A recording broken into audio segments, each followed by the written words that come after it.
పరబ్రహ్మము శాశ్వతమని చెప్పడానికి మీరు నిజంగా శివుడిగా భగవంతుణ్ణి పూజ అంత బాగా చేయగలగాలి, విష్ణువుగా అంత పరవశించి కీర్తించగలగాలి. అందుకు కదూ చేతులారంగ శివుని పూజింపడేని నోరు నొవ్వంగ హరికీర్తినుడు వడేని దైవ సత్యంబు లోనుగా తలపడేని కలుగనీటికి తల్లుల కడుపు చేటు అని పోతన గారు.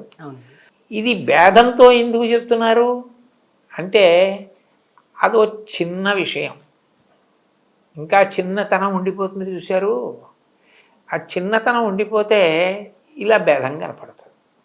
చిన్నతనం పోయిందనుకోండి, పెద్దతనం వచ్చిందనుకోండి, పెద్దరికం రాగానే ఇవన్నీ ఒక్కటే అని అర్థమైపోతుంది.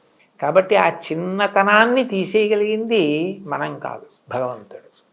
ఆయన ఏదో ఒకనాడు ప్రారంభం చేశారు కాబట్టి, భక్తి అని ఏదో ఒక రూపాన్ని పట్టుకున్నారు కాబట్టి